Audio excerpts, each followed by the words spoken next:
বৈঠকে চূড়ান্ত হতে পারে বিজেপির পরবর্তী সর্বভারতীয় কার্যকরী সভাপতির নাম। শনিবার দিল্লিতে বিজেপির সব রাজ্যের সভাপতি এবং সংগঠনের সব স্তরের পদাধিকারী বৈঠক রয়েছে, আর সেখানে এই বিষয়ে চূড়ান্ত সিদ্ধান্ত নেওয়া হয় কিনা তা নিয়ে জল্পনা ক্রমেই তীব্র হচ্ছে। মূলত বুথ মণ্ডল স্তর থেকে শুরু করে সংগঠনের শীর্ষ স্তর পর্যন্ত নির্বাচন প্রক্রিয়া নিয়ে আলোচনাই বৈঠকের লক্ষ্য বলে জানা যাচ্ছে। এছাড়াও আলোচনা হবে সদস্য সংগ্রহ প্রক্রিয়া নিয়েও।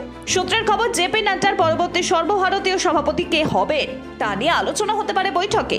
পরবর্তী ন্যাশনাল এক্সিকিউটিভ বৈঠক না হওয়া পর্যন্ত আপাতত কার্যকরী সভাপতির নাম চূড়ান্ত হতে পারে। পরে প্রস্তাবিত নামে শিলমোহর দেবে বিজেপির সংসদীয় বোর্ড। চলতি মাসের শেষ সপ্তাহে কেরলের পাল্লাক্কড়ে শুরু হতে চলেছে আরএসএস এবং বিজেপির শীর্ষ নেতৃত্বের সমন্বয় বৈঠক। সূত্রের খবর, বিজেপির পরবর্তী সাংগঠনিক কর্মপদ্ধতি এবং নেতৃত্বের রূপরেখা চূড়ান্ত হবে কেরলের বৈঠকে।